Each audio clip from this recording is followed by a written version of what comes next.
కథల సమయంకు స్వాగతం. నేను మీ రమ్య. హలో అండి. ఈరోజు మనం టీవీఎల్ గాయత్రి గారు రాసిన కప్పు తేనీరు అనే కథ విందాం. 2 నెలలుగా మా ఆయనకు నాకు మధ్య కోల్డ్ వార్ జరుగుతుంది.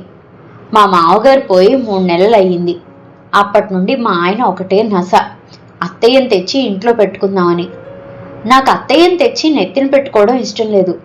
వచ్చిన దగ్గర నుంచి నా మీద ఆవిడ పెత్తనం చేయటం మొదలు పెడితే నేనేం కావాలి? ఈ మానవుడికి అర్థం కాదు. అమ్మ ఒక్కతే ఉంది అంటూ ఒకటే పాట.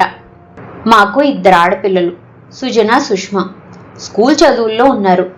మేము ఉండేది మహారాష్ట్రలోని పూణే నగరంలో. మా ఆయన బ్యాంక్లో రీజనల్ మేనేజర్. మా మరిది వాళ్ళు హైదరాబాద్లో ఉంటారు. అతడు చార్టెడ్ అకౌంటెంట్, ఇంట్లోనే ప్రాక్టీసు.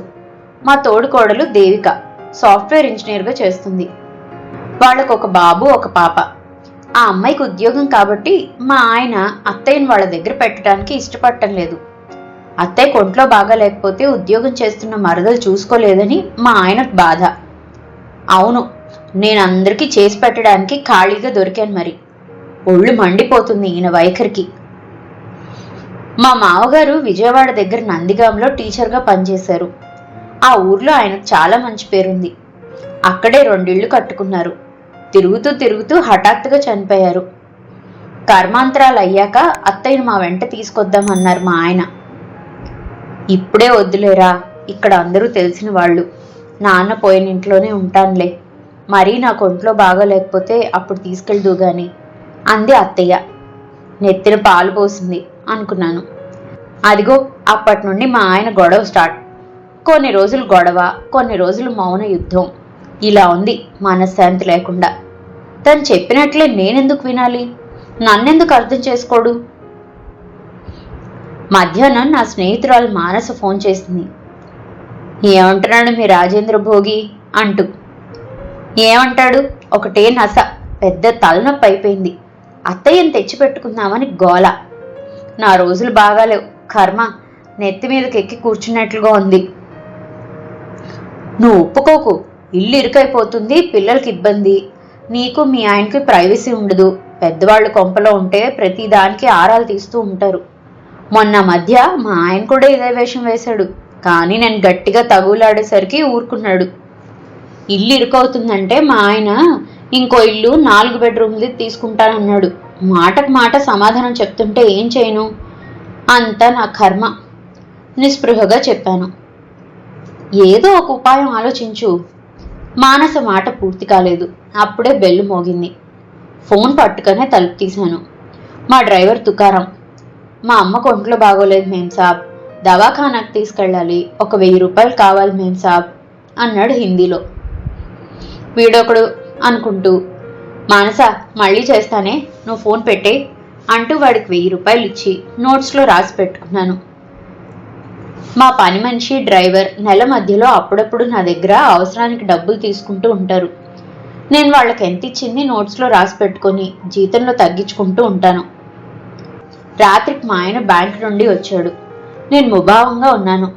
ఆయన కూడా ఏమీ మాట్లాడకుండా ఇంత తిని రూమ్లోకి వెళ్ళిపోయాడు. నేను వంటిల్లు సర్ది వచ్చేసరికి పుస్తకం చదువుకుంటున్న వాడల్లా చటుక్కున పుస్తకం పక్కన పెట్టి, రేపు బ్యాంక్లో పని చాలా ఉంది, త్వరగా వెళ్ళాలి, పొద్దున్నే లేపు అంటూ ఇంకో మాటకు ఆస్కారం ఇవ్వకుండా దుప్పటి బిగించాడు. అంటే నాతో మాట్లాడడం కూడా ఇష్టం లేదన్నమాట అనుకుంటూ నేను కూడా ఇటు తిరిగి పడుకున్నాను. ఎంతకాలం పంతంగా ఉండగలడు? నాకంటే వాళ్ళ అమ్మ ఎక్కువైంది. పెళ్ళై 16 ఏళ్ళు. ఇంతగా ఎప్పుడూ మా మధ్య కోపాలు రాలేదు. ఏదో 1-2 విషయాలకు అలకలు వచ్చినా వెంటనే సమసిపోయేవి.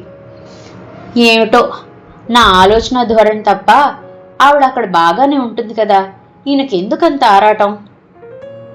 ఆలోచిస్తూ నిద్రలోకి జారుకున్నాను. 2వ రోజు శ్రావణ మంగళవారం. పొద్దున్నుండి తుప్పర పడుతుంది. పూణేలో వాన పట్టుకుంటే ఓ పట్టాను వదలదు. నాచుగా పడుతూనే ఉంటుంది. శ్రావణ మంగళవారాలు, శుక్రవారాలు సాయంత్రం గోర్పడిలో ఉన్న వెంకటేశ్వర స్వామి దేవాలయానికి వెళ్ళి అక్కడున్న ముత్తైదువులకు వాయినాలు ఇచ్చి రావటం నాకు అలవాటు. గోర్పడిలో ఎక్కువ మంది తెలుగు వాళ్ళు ఉంటారు. నాకు వాళ్లతో మొదటి నుండి స్నేహం ఉంది.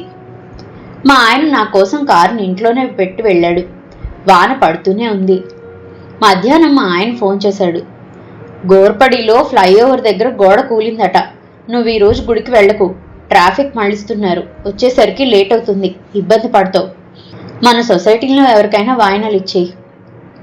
మా ఆయన కంఠంలో నా పట్ల ఆరాటం ధ్వనిస్తుంది. నన్ను ప్రేమించే నా భర్తతో నేను అనవసరంగా గొడవ రేపెట్టుకుంటున్నానా? అత్తయ్య విషయంలో మరీ పంతానికి పోతున్నానా? ఏమిటో నా అభిమానం మా ఆయనకు నాకు మధ్య అరలను తెరలను సృష్టిస్తుందా? 5ంటికి డ్రైవర్ తుకారం వచ్చాడు.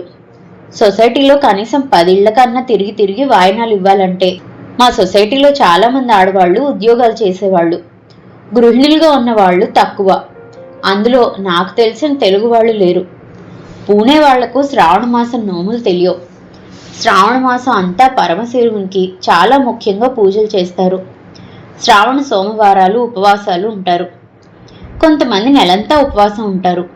ఇక్కడ వాళ్ళు వరలక్ష్మి వ్రతం చేయటం నేను చూడలేదు.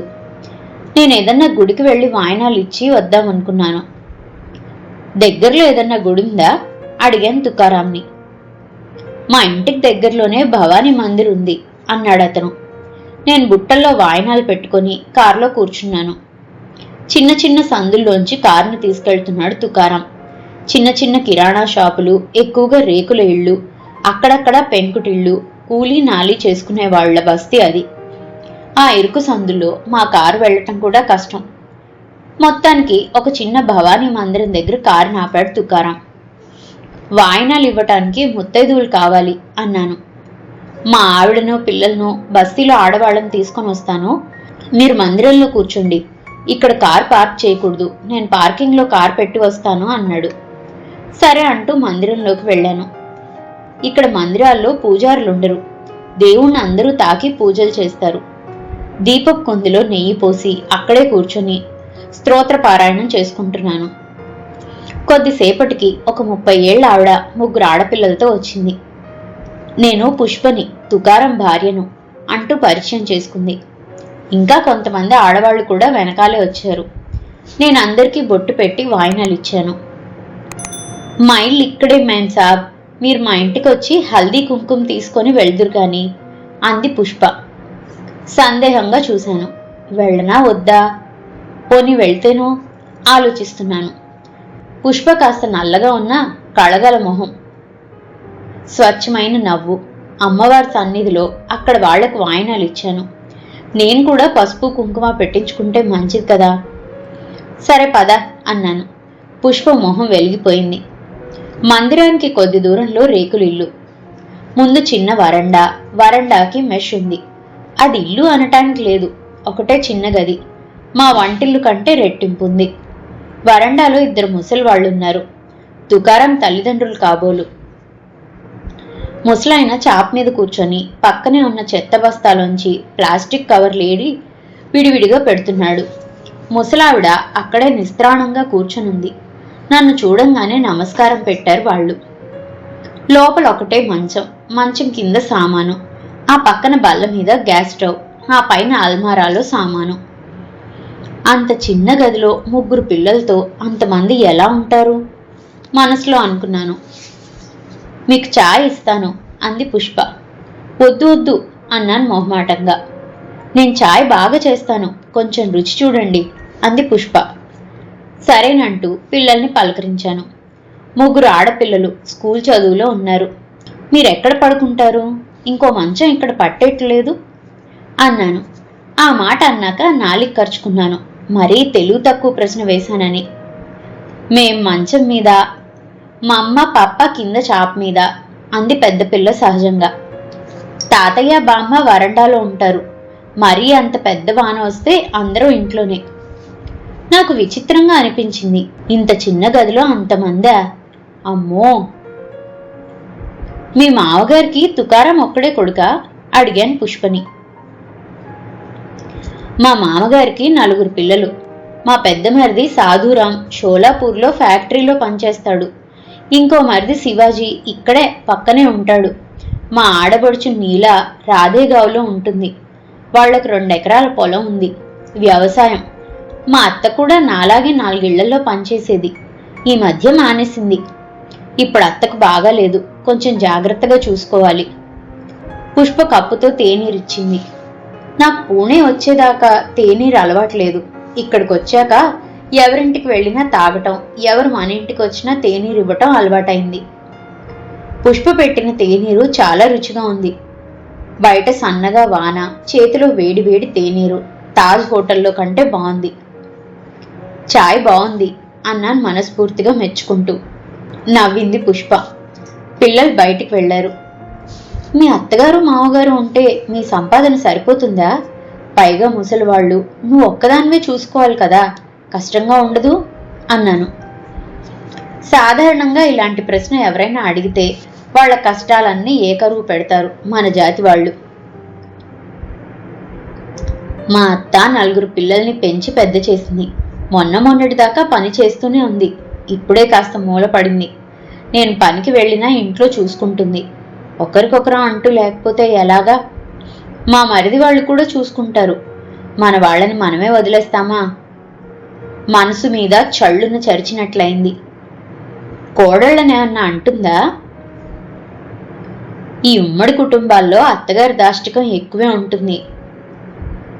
ఏదో అంటుంది కానీ నేను పట్టించుకోను. పొద్దున పనికి వెళ్ళి మధ్యాహ్నం వస్తాను. మళ్ళీ సాయంత్రం 2 గంటల పని.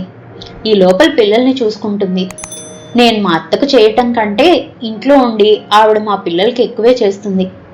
అప్పుడప్పుడు విసుగు పుట్టి మమ్మల్ని తిట్టినా మేమెవరం పట్టించుకోం. నేను ఆలోచనలో పడ్డాను. నా మనసులో కట్టుకున్న అరలు తెరలు మెల్లిగా తొలగిపోతున్నాయి. స్వచ్ఛమైన పుష్ప నవ్వు మనోహరంగా ఉంది. అచ్చంగా అమ్మవారి మందహాసంలా.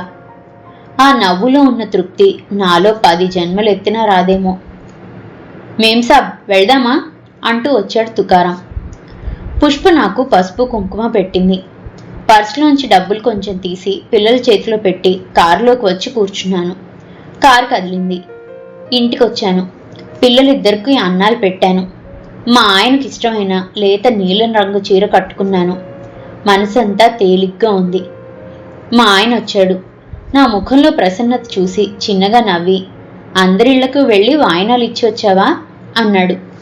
సోఫాలో తన పక్కన కూర్చున్నాను. తన చేతిని నా చేతుల్లోకి తీసుకొని, రేపటికి టికెట్ బుక్ చేయండి, నేను వెళ్ళి అత్తయ్యని తీసుకొని వస్తాను అన్నాను మృదువుగా. మా ఆయన నమ్మలేనట్లు చూశాడు నా వైపు. నా కళ్ళల్లో కనిపించే భావం కోసం వెతుకుతున్నాడు. ఏమిటి అన్నాను. మా ఆయన నా చుబుకం పట్టుకొని నా కళ్ళల్లోకి చూస్తూ నా మనసులోని భావాన్ని చదవాలని ప్రయత్నం చేస్తున్నాడు.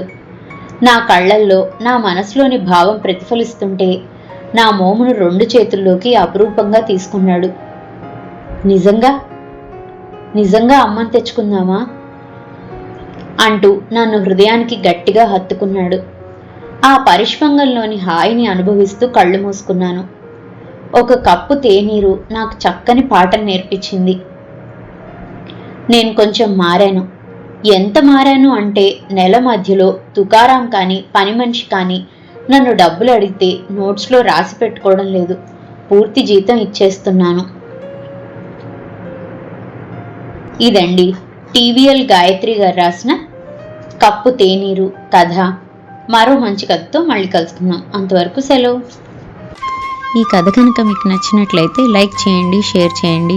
అండ్ మరిన్ని ఇంట్రెస్టింగ్ కథల కోసం ప్లీజ్ సబ్స్క్రైబ్ టు మీ కథల సమయం. Thank you.